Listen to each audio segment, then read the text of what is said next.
Bonjour, c'est Dominique. Alors, je vous montre ce qu'il y en est. Alors, vous avez vu dans la vidéo d'hier que j'ai mis des notes. Alors, je voulais vous dire que la raison pour laquelle on ne fait pas ouvrir au complet, c'est à cause du gousset. Alors, c'est ça qui faisait que je ne fais pas... Alors, soit que je l'ouvrais comme ça, il fallait que je tasse plus loin, ou quand je le ferme, il fallait que je tasse plus loin. Alors, vraiment, la position à choisir entre les deux, c'est quand il est fermé, comme tout pop-up. Okay? Pourvu qu'on puisse l'ouvrir comme ça, on n'a pas besoin d'ouvrir au complet si ce n'est pas nécessaire. Alors ici, je vais vous montrer les cartes. Alors comme vous voyez, j'ai un décalé qui est régulier. Alors je vais vous donner les mesures de chacune. Alors la largeur, c'est juste un peu plus étroit que nos fentes. Alors moi, j'ai 10.4. Parfait. Alors la première carte ici est 10.4. Alors vous voyez, quand je la mets ici, le fait que j'ai fait des fentes très larges en bas, c'est plus facile à trouver le trou. Ensuite, la prochaine, sont toutes de la même largeur, c'est juste la longueur. Alors ici, j'ai 12 justes. Ici, j'ai 14. Hein, alors, on va regarder. Puis ici, j'ai 15.8. Alors, c'est ça que ça me donne comme format de carte. Voilà. Qu'est-ce que je voulais vous dire aussi? Ah oui, ici, je n'ai pas maté tout de suite parce que il faut placer le fermoir de ce qu'on va faire ici. Alors, comme je vous avais dit, attendez qu'on décide du fermoir avant de faire ça. En plus, ici, je n'ai pas terminé, mais je vais terminer bientôt. J'avais été dérangée, j'ai fait autre chose, alors c'est pour ça que je ne l'ai pas terminé. Puis ici, alors si je prends une petite bande c'est un petit peu étroit. Une petite bande étroite comme ça. Okay. Alors ici, on a des petites pochettes. Il y en a une ici. Donc, je vais pouvoir la couper. Excusez, du bruit dehors. Motocyclette. Alors, une ici. Je vais la couper tout de suite. Tant qu'elle va vous montrer. Je vais arrondir les coins, comme ça. Puis la prochaine, c'est la même bande. Elle va aller ici. Alors, peut-être pour du journaling, une petite photo. C'est sûr qu'elle aille jusqu'au coin, jusqu'au fond, mais on devrait arrondir les coins. Comme ça, puis qu'elle ne dépasse pas la page. C'est à peu près 5 mm plus court. Comme ça, capable d'aller la chercher quand même. Alors, c'est pas nécessaire qu'elle soit nécessairement la même... nécessairement. C'est pas nécessaire qu'elle soit exactement le même format, pourvu que ça nous convienne pour entrer à l'intérieur ici. Donc, je vais arrondir les autres. Voilà, c'est ce que ça donne. Ensuite, qu'est-ce que je voulais dire? L'autre chose, ça va me venir pendant qu'on va parler. Alors, allez voir les boîtes de description, il y a souvent des informations importantes. Alors ici, moi, j'ai fait mon rouleau.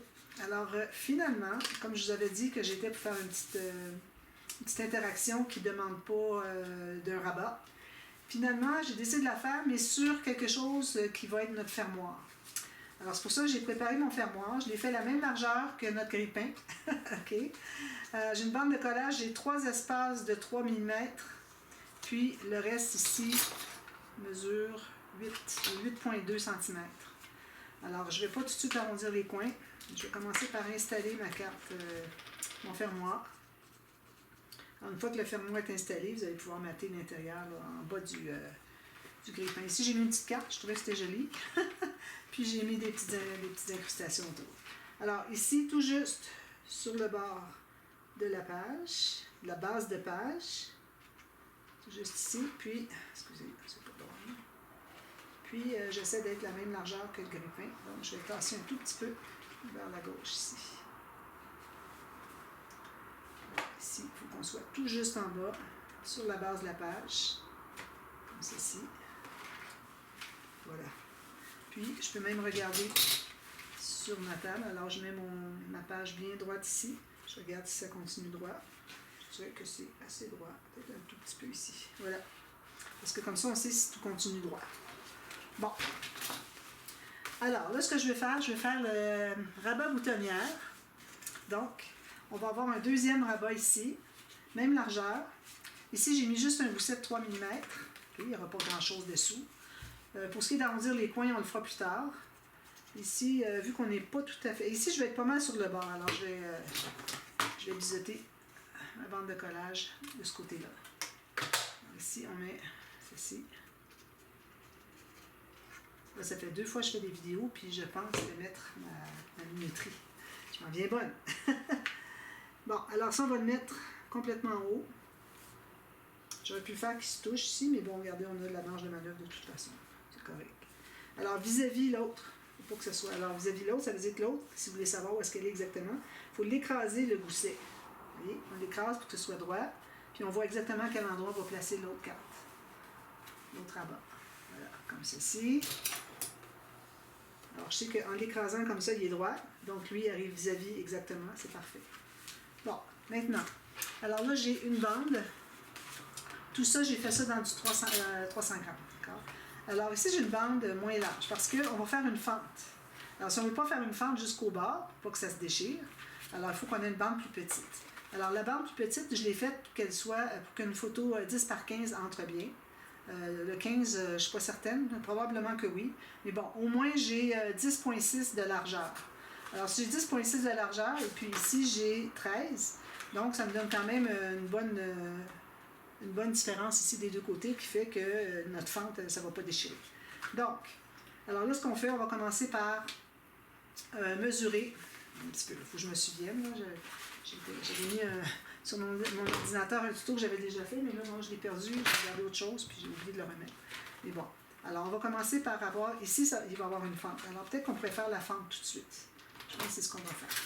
Donc, on va mesurer à partir, alors on avait dit ici qu'on voulait avoir 10,6. Alors si je trouve le centre qui est 13, alors je vais aller à 6,5. Donc, de part et d'autre, pour le 10,6, je vais avoir 5,3. 5,3 ici. Puis ici, je vais avoir 10,6. OK? Alors là, je sais que je suis exactement à la largeur. Sauf qu'il va falloir que je fasse un petit peu plus large, 1 mm de plus pour que ma carte puisse entrer dedans. Et puis là, ben, je l'ai fait bas un peu, là, mais on va le faire un petit peu plus haut. Ça ne donne rien d'aller si bas. Ça prend des grands. Il va falloir rajouter un grand bout. Donc, alors ça, c'est mes marques.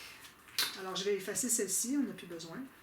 Alors ça, c'est la marque ici, pour le début et la fin. Puis ici, j'ai calculé, alors je vais aller à 2,5, comme ça. 2,5 cm du haut, ici aussi. 2,5 cm du haut. Alors là, je vais faire une ligne, je vais me placer de l'autre côté pour bien voir. Alors, je vais me faire une ligne qui va partir de à peu près ici jusque là, mais un tout petit peu plus. Je vais faire la ligne, puis quand vous voulez faire une ligne, si vous êtes comme ça dans le vide, puis vous ne savez pas du tout, la ligne de repère pour être parallèle, elle est très loin. Installez-vous la règle de l'autre côté pour que votre ligne de repère soit plus proche. Alors, c'est là. Alors, je vais dépasser 1 mm par rapport à lui ici. Puis, ici, comme ça. Parfait. Alors, là, on va pouvoir travailler comme ceci sur la table. Alors, mon couteau, je vais faire là, je vais faire une marque au bout pour être certaine de ne pas dépasser. Comme ça. À la limite, si on dépasse 1 mm, c'est pas trop grave. Donc, je vais aller sur ma ligne que je me suis faite à partir de ici, jusqu'à l'autre côté, là où j'ai ma marque verticale. Alors, une comme ça, ici. Je fais 2 ou 3 fois pour être certaine qu'elle est bien coupée. Puis j'en fais une autre à peu près à 2 mm plus loin. Le même départ, si je ne l'ai pas fait correct, je vais aller rectifier. À peu près 2 mm plus loin. Ici, elle ne se rend pas. Oui, elle s'est rendue. Ici. Donc, je vais faire ma petite marque, comme on avait fait le grille-pain. Même chose. Je fais souvent ça, des petites fentes comme ça. Alors là, je vais l'enlever. Mon couteau est très pointu, il faut que je fasse attention de ne pas me blesser. Voilà. Puis, on va effacer les marques.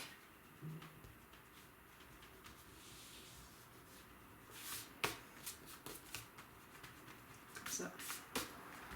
Puis là, on a une fente. Oui, on a la fente ici. Parfait. Alors, c'est certain qu'on va arrondir les coins, mais plus tard. Bon, on va le mater tout simplement. Voilà, ça va là-bas. Donc, il faut que ma carte entre ici. Vous voyez, ça entre très bien. Alors, il va falloir que ici, ça soit plié et collé sur le rabat ici. puis celle-ci va être pliée, puis ça va venir s'aimanter dessus. Alors là, il faut que je calcule. Si moi ici, j'ai 65 cm, supposons que je fais une ligne de pliure ici. Alors ici, je vais avoir... un petit peu que je réfléchisse. Il faut que j'aille la moitié de tout ça ici. Il faut plier pour que ça vienne se rabattre jusqu'en bas. D'accord? Bon. Alors ici, j'ai, avec mon 65 mm, alors ici, j'ai 19 cm, donc je vais aller à 9,5. Alors, je vais pouvoir faire la ligne de pliure là. Donc, une ligne de pliure ici, ça va se rabattre dessus, puis une autre ici. D'accord? Donc, si je récapitule, mon morceau ici mesure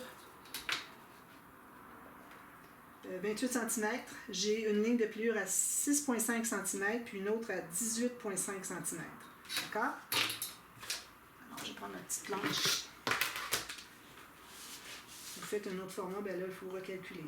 Je ne peux pas expliquer le ratio, comment calculer à chaque interaction, parce que ça va prendre une éternité. C'est pas un cours 301, scrapbooking, avec un examen du ministère à la fin de la saison. Donc, je plie ici, je plie ici. Je vais plier correctement. Je vais faire mon petit gousset toujours. En même temps, ça empêche de craquer. Ici. Je ne presse pas trop fort pour ne pas craquer. Et encore là, moi, je ne vous recommande pas d'avoir du papier basil ou du papier texturé. Donc, on sait que celle-ci va aller dessous, rentrer ici. Ça ici, ça va venir s'aimanter comme ça. Je ne suis pas certaine d'avoir assez grand pour faire ma petite interaction que je voulais faire. Je pense que je ne pourrais pas la faire. C'est trop petit ici. Il faut que je la fasse... peut-être que je la ferai en partie B. Puis je vais faire le test, puis je vais la mettre dessus. Peut-être que ça va fonctionner. Je pense que oui. Mais bon, pour tout de suite, on a ça. OK? Donc ici, on pourrait arrondir les coins si on veut. Puis vu qu'on arrondit les coins, mais il va falloir avoir une bande de papier ici, de battage, okay, qui va tout cacher. Il ne faudrait pas avoir une photo dessus, parce que une photo qui fait toute la largeur, on va voir des bouts de photo. Alors si vous aviez plus de papier, vous pourriez toujours le faire plus long ici. En fait, les rejoindre. D'ailleurs, c'est pas le plus long de papier, excusez, c'est le format ici. Alors, on pourrait peut-être toujours ajouter un petit morceau, une petite extension. Ce serait faisable. Si je prends un petit bout de papier, c'est fait.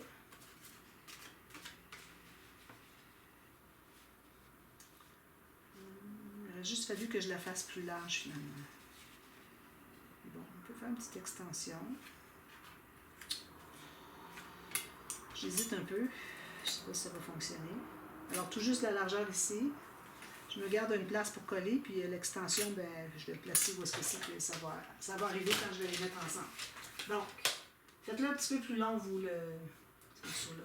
Alors, moi, j'avais calculé que je le faisais à 11 cm, plus un gousset 3 mm, plus une bande de collage. Alors, aller à 12, finalement. On va aller à 11,5 ici. Alors, je vais l'ajouter. On va voir qu'est-ce que ça fait. Alors, je mets de la colle. Je me garde juste le 5 mm qui me manque. J'aurais pu en faire une pochette, mais là, je vais faire autre chose ici. Alors, je me place bien droit ici. Puis là, je le place où est-ce que c'est que je veux qu'il arrive égal. Alors, il ne faut pas oublier qu'il y a un gousset ici. Alors, on peut le mettre plus bas. Je vais vous dire combien est-ce qu'il croise. Vous allez savoir combien est-ce qu'il faut l'ajouter. Voilà. Alors, j'ai ajouté 9 mm, 3/8 de pouce. J'ai enlevé l'excédent de colle. Alors, c'est possible de faire des extensions comme ça. Quand on va enlever pour mater, ça va tout cacher. Quand même qu'on verrait un petit bout de papier qui en plus, c'est pas dramatique. Ici, je pense que c'est bien bon. C'est ici. Donc, ici, j'ai au moins le total. Okay? Ça fait que je vais pouvoir me permettre de mettre une grande photo 10 par 15. Donc, si on revient à notre abat, ici, alors, on va placer les aimants en premier. Excusez, je fais des... Alors, j'ai besoin de 2 aimants seulement. 2 aimants. Oh, qu'est-ce qui arrive?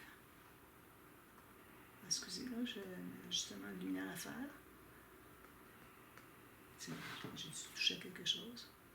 Voilà. Donc, ici, je me mets un morceau de double face. Je vais peler. Puis, je vais mettre mes 2 aimants. Je me suis gardé au moins 6-8 mm du bord. Je remets un petit morceau de double face sur l'aimant. Je vais peler. Puis, je vais bien fermer. Alors lui, il faut qu'il soit poussé à peu près au maximum. Attention, il y a un petit jeu. Alors, mettez-le pas complètement en haut serré parce que ça va tout tirer le gousset ici. Alors moi, je vais le mettre qui appuie dessus. Bien centré parce que, bon, ici, j'ai un petit peu plus étroit. Comme ça. Puis, lui, il va aller dessus bien égal. Alors, ça, c'est comme ça. Alors là, on va se trouver à mettre de la colle sur la partie qui dépasse. Ici. Qui va être collée sur le rabat d'en haut. C'est ça le rabat boutonnière. J'ai déjà fait une autre interaction qui s'appelait le fermoir boutonnière. C'est pas la même chose. Ici, je vais enlever un peu de colle, j'ai peur que ça déborde. Donc, on le referme. On le remet à sa position. On s'assure que les 2 rabats sont bien égaux. Ici, je ne vais pas tirer trop fort. Puis, je vais placer ça ici. Voilà. Qu'est-ce que ça donne? Je vais mettre la colle sur mes doigts.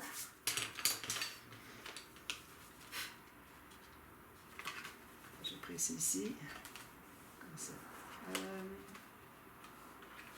Je vais voir si ça fonctionne. Oui, comme ça. Parfait, comme ça. Donc, ça fonctionne ici, sans problème. Je m'assure de bien parallèle ici. Il y a un petit quelque chose qu'il faut que j'ajuste.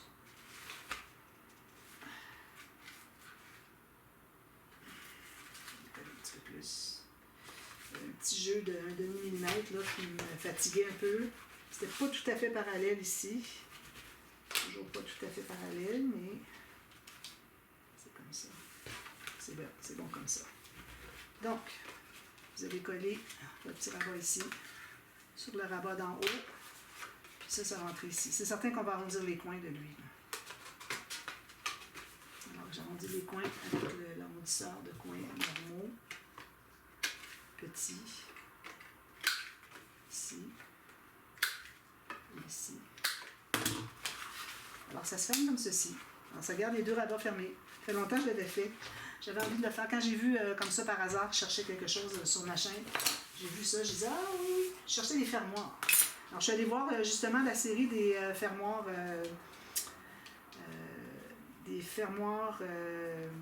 interactifs.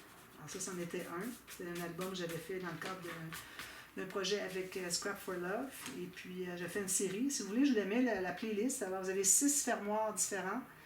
Ils peuvent être un peu difficiles, mais bon.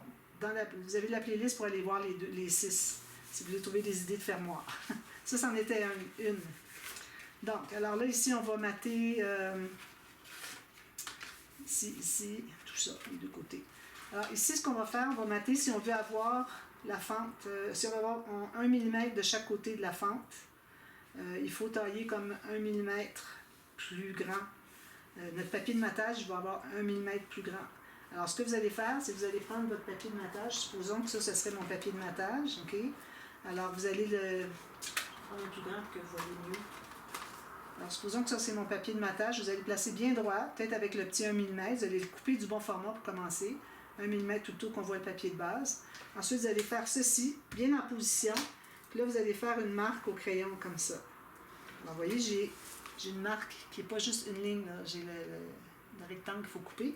Puis là, quand vous allez couper 1 mm tout le tour. Puis une fois que vous avez fait un, vous allez faire la même chose de l'autre côté. D'accord? Alors, moi, je vais vous revenir tout de suite à la partie B.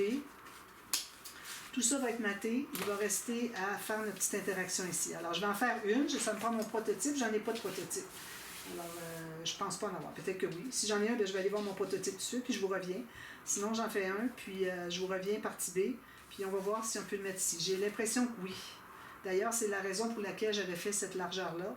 C'était pour que ce petit pop-up fonctionne ici sur le dessus. C'était ça que je voulais. Puis à l'intérieur, ça va être tout simplement des espaces photos. Ici, non. Ici, oui. Ici, oui. Tout ça. Alors, on va mater ça différemment du reste. Alors voilà. Je vous reviens tout de suite à la demi-heure pour la suite. À tantôt. Bye bye.